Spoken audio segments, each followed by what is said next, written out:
Work is a product, your people are its customers, and that changes everything. Those are the words of Dart Lindsley, one of our HR track speakers at this year's UWEBC Annual Conference, September 30th here in Madison. I'm John Stofflet, I'm MC for the conference, and I also have the pleasure of being joined here now by Dart Lindsley to share some thoughts on reimagining work and satisfying both workers and the company. A little bit of a background on him. He was the head of Global Process Excellence for People Operations at Google. He was at Cisco prior to that and is now CEO of the work design firm 11fold. And he hosts a popular podcast called Work for Humans in the top 3% of popular podcasts. So we are really looking forward to having you here at the UWEBC Annual Conference because our motto here in Wisconsin, Dart, is forward. And I think you are a very forward thinker when it comes to reimagining work, managing people in HR. So tell me, why does it just make sense to believe employees are the customers? You know, it's really funny. We've forgotten what customers are, and we've forgotten why we care about them. When we remember what it is about customers that we care so much about, it's obvious that employees are those things and that our companies will run better if we respect every customer in our business. So what is a customer? A customer is somebody who exchanges value with your enterprise and who is free not to. So a lot of that value arrives as revenue, and we all recognize that customer. That's the traditional customer. But the truth is, there's another customer in the room, and it's one that we have largely forgotten. That is the employee who exchanges value with our enterprise, but that value arrives not as revenue, but in other ways. So you talk about flipping the organizational chart, really, the traditional way with the managers up here. Talk about the way you think that organizational chart is more effective for the workers and for the company. Yeah, so the traditional org chart, it shows the manager at the top and it shows all the people who work for that manager in boxes down below. And that is entirely a model that treats employees in the traditional way, which is as an input to production. And so when you're a pipeline company where you're taking a bunch of resources and your, raw materials, capital equipment, land, and labor, and you're merging them together to create some output for the traditional customer, that's a control problem. So pipeline businesses are all about how do I control the inputs to production to make them more productive. Employees are not like the other inputs to production. In fact, it's a category error, and it's the kind of error where you put something in your world into the wrong category, and then all of your decisions after that are going to be wrong. Let me just say why that's a category error, which is that inputs to production, like raw materials, are inanimate. They're entirely in our control. They have no first-person experience. But employees are alive, have first-person subjective experience, and have agency to work for us today, work for us the next hour. And so when you recognize employees as customers, you do flip the org chart. And it takes the manager from a controlling role to an orchestration role. Orchestrating the flow of value between two customers. One of those customers is the traditional customer, and one of those customers is the employee customer. And so the manager takes on two very special roles. One of them is as a broker, brokering that value between those two customers. And the other role is as a designer, actually designing the experience work, not just on their own, but with their team members, co-designing the experience of work for each member of the team. I think what companies tend to do is they classify, they give you this title, so then they put you in this class, and that means, they all must be the same. But really, workers are like fingerprints. No two are the same. One of the first errors we make when we misclassify employees as inputs to production is to want to simplify. In fact, I've spent most of my career doing this for companies, which is that you have 10,000, 50,000 employees. When you ask yourself how you're going to optimize those employees, you turn it into an engineering problem. And the first step of turning it into an engineering problem is to classify and categorize people and ignore individual differences. because if I'm going to turn you into a math problem, I can't have a math problem where every single person is unique. And so, as a part of that, we employed tools of psychology. And we went out and we interviewed everybody about what's going to make them productive at work and looked for a general law. And I'm going to come up with something like autonomy, mastery, and purpose. And I'm going to say that's what everybody wants.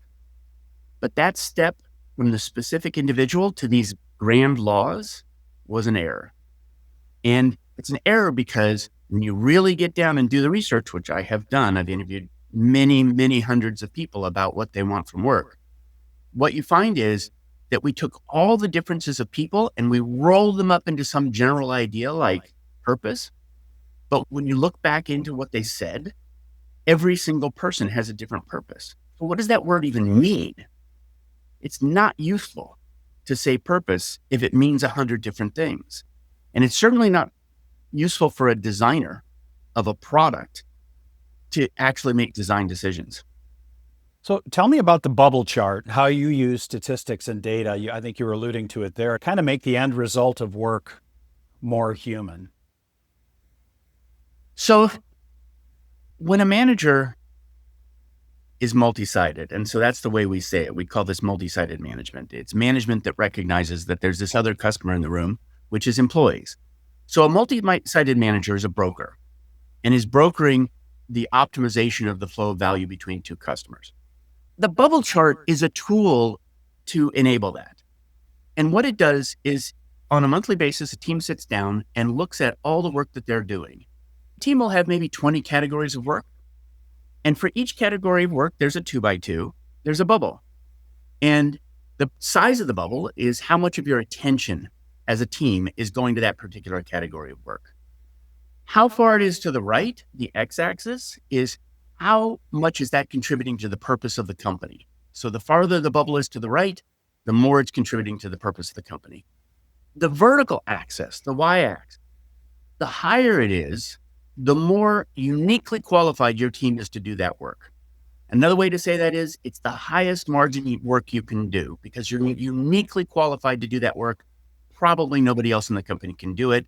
You should be doing it. But the lower it falls, the more maybe somebody else should be doing it. And the color of the bubble is how rewarding is the work.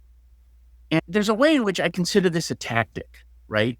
But it's a manifestation of a strategy, of a business strategy, which is now we're looking at both sides of the market. And we're looking at all of the dimensions, which is, are we satisfying the company? Are we doing the best thing we can do as a team? And are we also creating work that's rewarding for each individual person? And what's important here is that it's a listening post for a team. And if anything goes out of specification on the bubble chart, like if somebody's work goes into the yellow or into the red, the team works together to actually resolve it. And in many cases, that's a very simple thing to do. How does it feel when you're able to do that through this process and workers excel personally and professionally even more? Let me give you a couple of examples. Because I think when I talk about treating employees as customers, many people say, we don't have the freedom to give people the kind of work that they really want to do. We don't have that ability. And so sometimes it's so simple. One person on my team, their bubble went yellow because they were working in a project was in a time zone that was taking them through breakfast with their kids. He was the person who made breakfast. And so he brought that up. It just showed up as a yellow bubble. He says, no, that's okay. I mean, I'm okay with that, but I just want to tell you that's not ideal. But somebody else on the team who was in Singapore said, hey, I'll take that project. We can just swap. That sounds fun to me. Bubble went green. Everybody's optimized. It was so simple. Another time, somebody in my team, their bubble went red. And that's a serious color for a category of work. She explained that she was being bullied by our client. So I went and spoke to that client and I intervened and then I attended meetings for a little while. I'll tell you the end of this story though. So the bubble went green, great. 2 weeks ago in Stockholm, I was giving a talk and somebody came up to me and it was the bully. She said, look, I want to tell you, this was 8 years ago. And she said, look, I just want to thank you. You came and spoke to me about one of your team members. And I want to tell you that was a terrible time in my life. and I was under incredible pressures at work. And she said, I was not having a good time. And you were the only person I met at that time at that company who was kind to me. Now, I don't remember that conversation, but I want to say what it felt like for everybody involved. I didn't know that I'd had that effect for that person until 2 weeks ago. But what happened is the system healed. And so everybody got better. Sometimes it's bigger than that. You're leading a team and it cannot win the kind of work that everybody on the team finds rewarding. So what do? I had that situation once. We identified an adjacent service that we could provide that was going to win the kind of work that they wanted. And we floated the idea of that service inside the company. It turned out there was a market. And then we expanded our services into that market. And then we could win the kind of work that they wanted. What great stories. Sometimes, though, are there workers you just can't save and this just doesn't work? And how does that feel as a manager? Yeah. I'm going to say it a slightly different way, which is sometimes there are categories of work that nobody wants to do. So that's one way to say it. And the answer there is, in the experience of the teams that I've trained and in my own teams, because this is an open problem, it's not a secret problem, everybody's talking about it. People will say, yeah, no, we got to do that. I can see why we got to do that. And people will do it. There's another situation that you might have been referring to, which is, what if you have a customer who doesn't want to pay for the product? That's not the kind of customer you want to have. And so there are situations where you need to look for a different kind of work for that person. And many of the people I've worked with have been very surprised when you actually do look for a different product of work for that person. They do pay for it. So let me just say, just to be clear, when I'm talking here about product, I'm talking about work as a product that companies are selling to employees. I'm talking about employees as customers who subscribe to that work. As subscribers, have the freedom to walk away at any time. You seem like a great boss. And I just wonder, how many great bosses have you had and what made them so? I've been very lucky. If you work in high tech, and maybe the rest of the world, but certainly in high tech, there's a reorg every 6 months. So at Cisco Systems, in 20 years, I had 20 managers. At Google, in 8 years, I had at least 10 managers. And so all except for a couple were fantastic, which is, I think, surprising. I think I've heard you say they gave you room to swing the bat. Yeah, it's more than a manager. That's an organization. There have been the same company where sometimes they give you room to swing the bat. And what that means is that you have the freedom to get your job done. If you have natural agency, you can make huge differences. And then there's this other situation, and this is where the analogy comes from. It's like you're trying to swing the bat and you're in a hallway. And so you go to swing the bat and you can't do that. That's off limit. And so your world becomes so constrained that you can't actually execute. Frequently, those walls are imaginary. In other words, I'm very interested in, where do we decide what the scope of our organization is? Who decides it for us? In many cases, we're deciding it for us. And all we have to do is say, oh no, we expand our scope. I've heard you say that when you interview a potential new worker, you say, let me tell you what's bad about this job. Why do you do that? When you are selling something to a subscriber, work is the kind of business where you just don't have that much work to sell. So you really have to sell it to the highest margin customer. It's one way to think about it. I want to provide you the kind of work that you're going to find rewarding. I should not sell you a product that is not going to work for you because it works for me. I should not try to extract value from you because it works for me. I do two things. I had a case where I needed to hire a master black belt, and I found the absolute perfect candidate. But I asked him, what do you really want from this work? And he said, I want to build the best process training program in the world. I didn't have at that time the ability to promise him that I was going to be able to provide him that kind of work. And so I said, not at this time. I would love you to work here, but I'm going to come back to you when I know I can provide you the kind of work that you really want to have. 3 months later, I had the budget. I reached out to him, hired him. He built the best process, design, curriculum on the planet. You asked, why do I tell people the bad parts about the job? When people are buying a product, they want two things from that product. They want it to get the job done for them, and they want to buy it at a reasonable cost. And so you need to explain to people who are buying your product, honestly, this is the value you're going to get from this product. This is what it could cost you. Because they need to make an informed decision about what they're actually purchasing. That's very fair.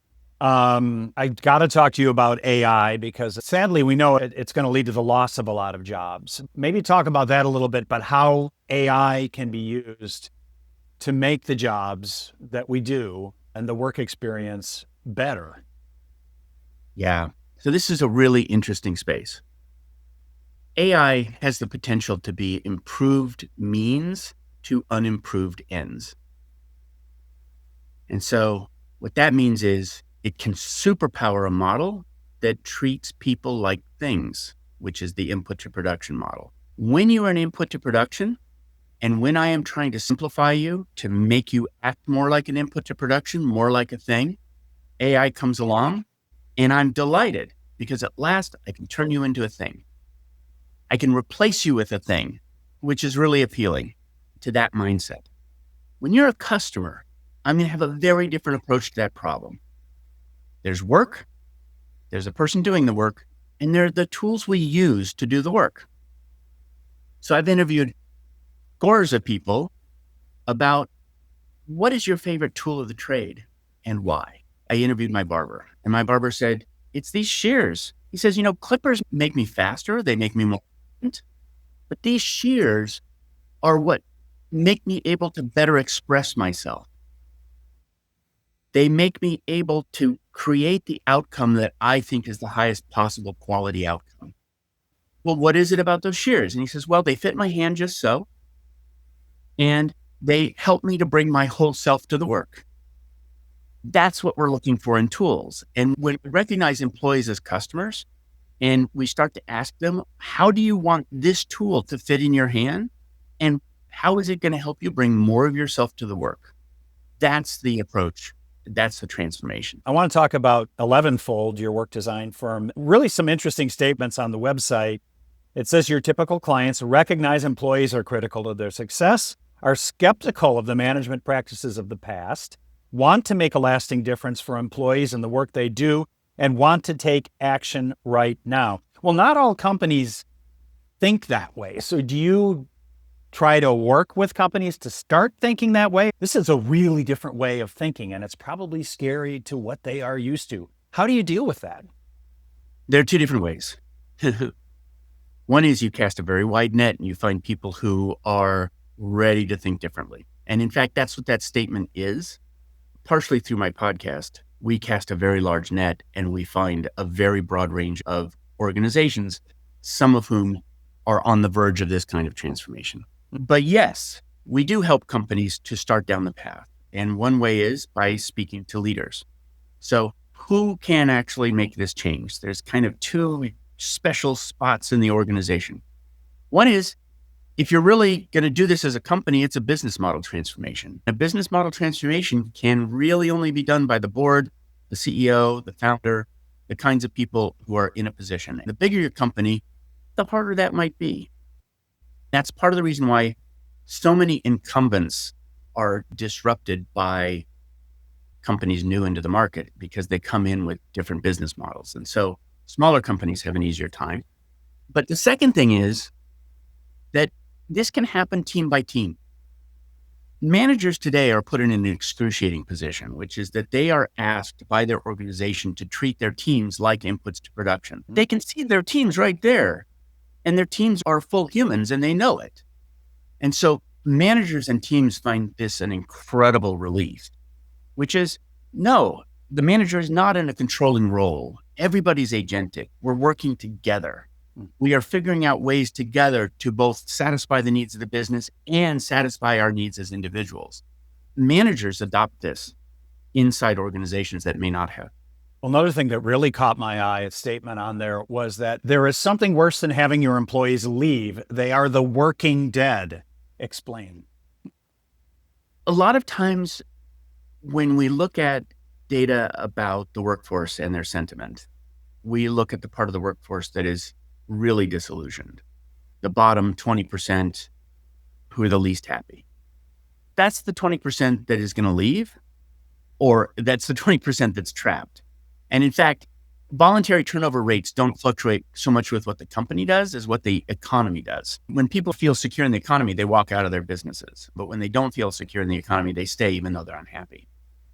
So the middle of the bell curve, the ones who are just not happy with work, don't hate it, don't love it, is not good for business. There's also harming humanity. Work is so central to our lives. It's so much of who we are. It's so much a part of our identity. When somebody asks you, who are you? It's in the top 3 things we're going to say about who we are. And when it's merely not great, it's a waste of life.